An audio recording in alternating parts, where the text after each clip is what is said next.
Chapter 6: Mental Conditions and Their Effects. Without going into the details of the greater steps and lessons in the right life, a task outside the scope of this small work, a few hints concerning those mental conditions from which life in its totality springs, seem in order.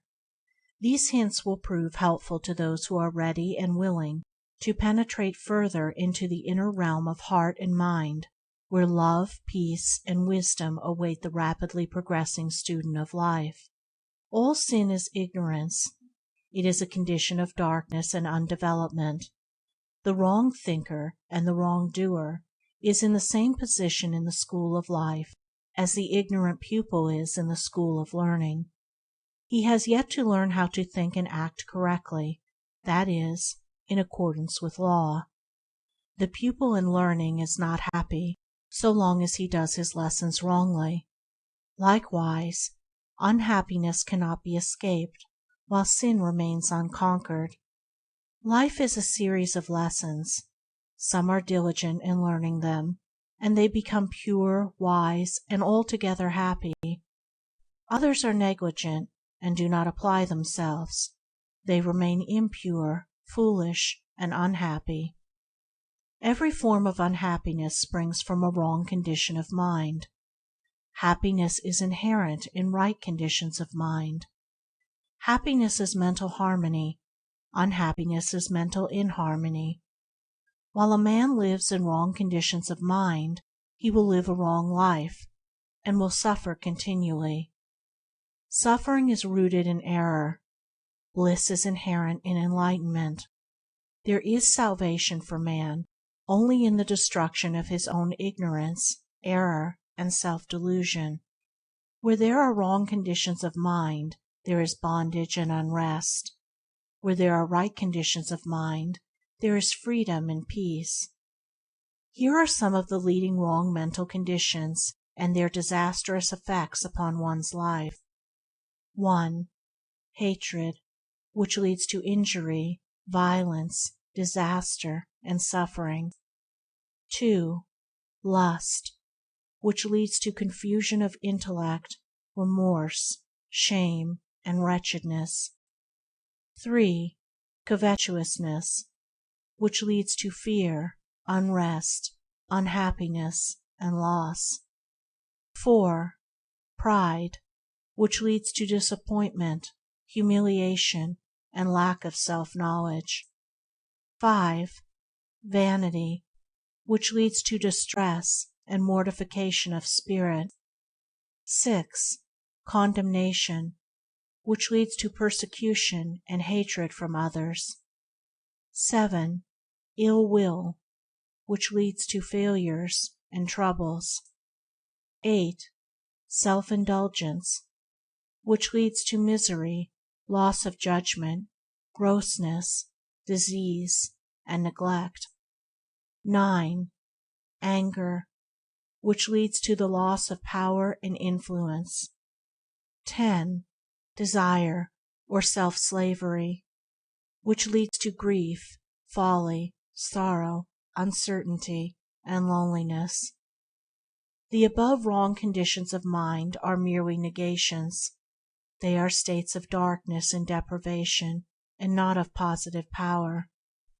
Evil is not a power, it is ignorance and misuse of good. The hater is he who has failed to do the lesson of love correctly, and he suffers in consequence. When he succeeds in doing it rightly, the hatred will have disappeared, and he will see and understand the darkness and impotence of hatred. This is so with every wrong condition. The following are some of the more important right mental conditions and their beneficial effects upon one's life. 1. Love, which leads to gentle conditions, bliss and blessedness. 2. Purity, which leads to intellectual clearness, joy, invincible confidence. 3. Selflessness, which leads to courage, satisfaction, happiness, and abundance. 4.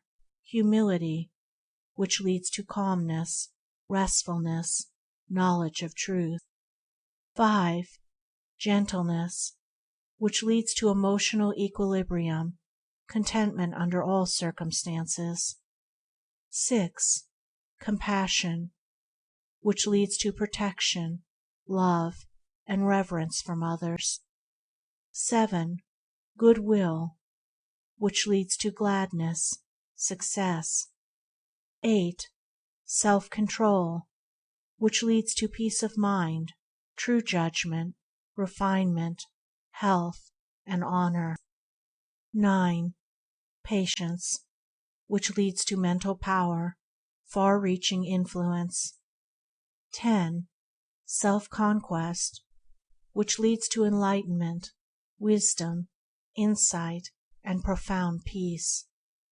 The above right conditions of mind are states of positive power, light, joyful possession, and knowledge. The good man knows. He has learned to do his lessons correctly, and thereby understands the exact proportions which make up the sum of life. He is enlightened, and he knows good and evil. He is supremely happy, doing only which is divinely right. The man who is involved in the wrong conditions of mind does not know.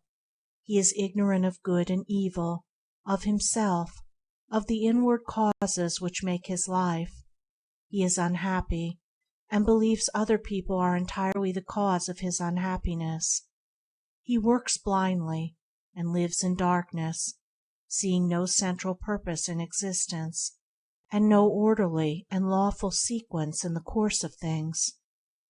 He who aspires to the attainment of the higher life in its completion, who would perceive with unveiled vision the true order of things and the meaning of life, let him abandon all the wrong conditions of the heart, and persevere unceasingly in the practice of good. If he suffers, or doubts, or is unhappy, let him search within until he finds the cause, and having found it, let him cast it away. Let him so guard and purify his heart that every day less of evil and more of good shall issue therefrom. So he will daily become stronger, nobler, and wiser. So will his blessedness increase, and the light of truth, growing ever brighter and brighter within him, will dispel all gloom and illuminate his pathway. End of Chapter 6. Recording by Andrea Fiore.